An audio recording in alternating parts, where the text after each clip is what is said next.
নমস্কার বন্ধুরা, আশা করি সবাই ভালো আছেন। আজকে আমি আপনাদের সাথে একটি অসাধারণ গল্প শেয়ার করতে চাই, যা আমাদের জীবনের একটি গভীর সত্যের দিকে নিয়ে যাবে। এই গল্পটি আমাদের শেখাবে যে আমরা প্রায়ই অন্যদের সাথে নিজেদের তুলনা করে নিজেদের অসুখী করে তুলি। আমাদের নিজের যা আছে তা চোখে পড়ে না, বরং যা নেই সেটাই দুঃখের কারণ হয়ে দাঁড়ায়। কিন্তু সত্যি কথা হলো, প্রত্যেক সত্তার মধ্যেই রয়েছে এক অনন্য শক্তি ও স্বাতন্ত্র্য, যা সে নিজে না দেখলে কেউ দেখাতে পারে না। একদিন এক কাক তার নিজের কালো রং নিয়ে খুবই দুঃখিত ছিল। সে ভাবত, আমি এতটা কালো কেন? এই কালো রঙের জন্য কেউ আমাকে ভালোবাসে না, আমার কোনো সম্মান নেই। প্রতিদিন সকালে উঠে সে আয়নায় নিজেকে দেখে হতাশ হতো।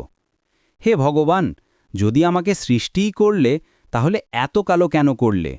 যদি হাঁসের মতো সাদা হতে পারতাম, তাহলে কি ক্ষতি হতো? এভাবে দিনের পর দিন কাটতে লাগল। কাকটি সিদ্ধান্ত নিল যে সে সুখের খোঁজে বের হবে। তার মনে হল, অন্য পাখিদের মতো হতে পারলেই হয়তো সে সুখী হতে পারবে।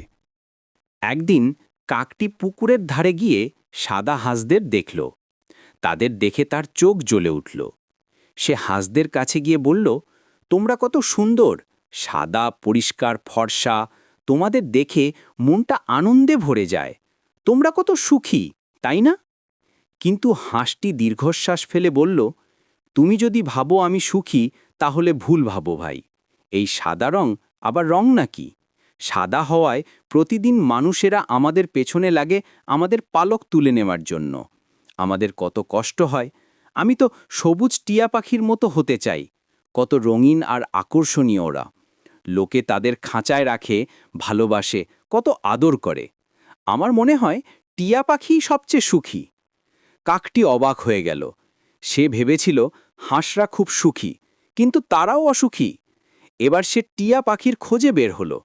একটি বাগানে গিয়ে দেখল একটি সুন্দর সবুজ টিয়া খাঁচায় বসে আছে। কাক তার কাছে গিয়ে বলল, তুমি কত ভাগ্যবান, এত সুন্দর রঙিন পালক, মানুষ তোমাকে এত ভালোবাসে। কিন্তু টিয়াটি বিষণ্ণ গলায় বলল, সুখী? ভাই, তুমি বুঝলে না।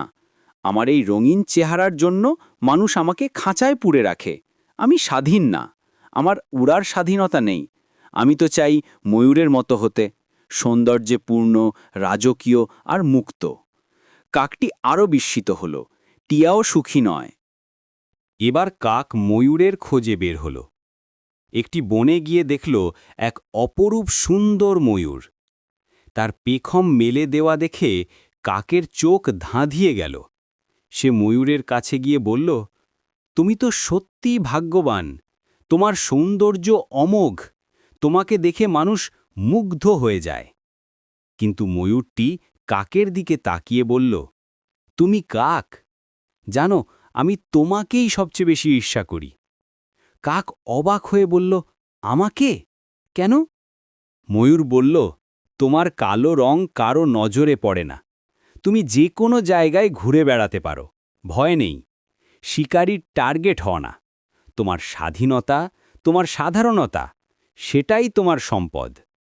আর আমি, যাকে তুমি সৌন্দর্য ভাবছ, সেটাই আমার ভয়, আর সেটাই আমার দুঃখের কারণ। এই কথা শুনে কাকের মাথায় যেন বজ্রপাত হল।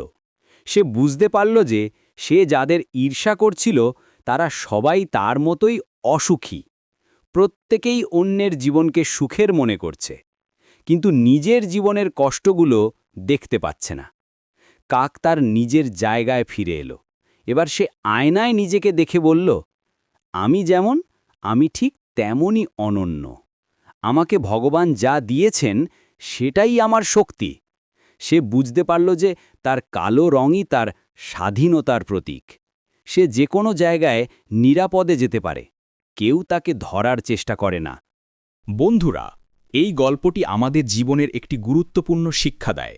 আমরা প্রায়ই অন্যদের জীবনকে আদর্শ মনে করি, তাদের সুখ সমৃদ্ধি দেখে নিজেদের অভাগা ভাবি। কিন্তু সত্যি কথা হলো, প্রত্যেকের জীবনেই আছে নিজস্ব সংগ্রাম, নিজস্ব চ্যালেঞ্জ। যা আমাদের কাছে সুন্দর মনে হয়, তার পেছনেও থাকতে পারে অনেক কষ্ট। আমাদের মনে রাখতে হবে যে আমরা সবাই অনন্য। আমাদের প্রত্যেকের মধ্যে রয়েছে বিশেষ কিছু গুণ যা অন্য কারো নেই। আমাদের কাজ হল সেই গুণগুলো চিনে নেওয়া এবং সেগুলোকে আরও শক্তিশালী করে তোলা। সুখ আর প্রকৃত শক্তি বাইরে নয়, আমাদের ভেতরেই লুকিয়ে আছে। আমাদের যা আছে সেটাকে মূল্য দিতে শিখতে হবে। তুলনা করার পরিবর্তে আমাদের নিজেদের ওপর ফোকাস করতে হবে। মনে রাখবেন, আপনি যেমন আছেন ঠিক তেমনই পূর্ণাঙ্গ এবং মূল্যবান। আপনার অনন্যতাই আপনার সবচেয়ে বড় সম্পদ। আজকের এই গল্প থেকে আমরা শিখলাম যে নিজেকে গ্রহণ করা এবং নিজের মূল্য বোঝাই জীবনের সবচেয়ে বড় জয়। আশা করি এই গল্পটি আপনাদের জীবনে ইতিবাচক পরিবর্তন আনবে। আজকের মতো এখানেই শেষ। সবাইকে অনেক ধন্যবাদ।